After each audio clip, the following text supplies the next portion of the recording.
فاسألوا أهل الذكر إن كنتم لا تعلمون.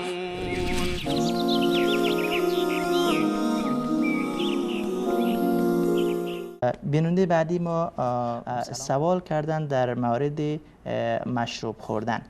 میگن اگر انسان مشروب بخوره و قصد داره که بعدا توبه بکنه، نمازش چطور میشه؟ نمازش درست است یا نیست در این ایام؟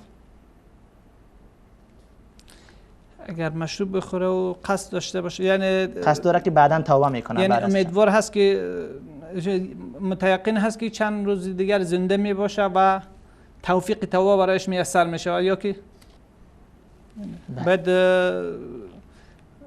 یعنی بیننده عزیز که این سوال رو داشتن، این نقطه قابل توجه و نقطه مهم هست که باید متوجه ای بوده باشن، چون انسان در هر لحظه عمر که الله تبارک و تعالی او را متوجه کار خیر میسازد، باید سبقت داشته باشه به کار خیر و انسان در حد توان خود باید تا آخرین لحظه ها کوشش بکنه که خود از گناه نگاه داشته باشه و اگر در حالات از او گناه صورت میگیره و سرزد میشود، اونجا باید هرچی عاجلتر از او توبه کند، نه که توبه خود را به بعدها بگذارد. هم قسمه که برادر یوسف علیه السلام هم گفتن یوسف بکشید بعدها توبه میکنیم.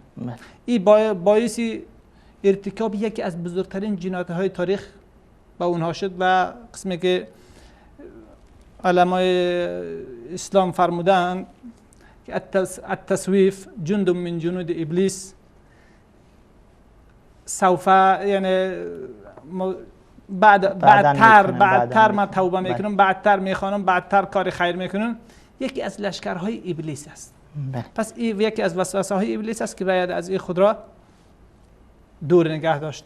و در مجموع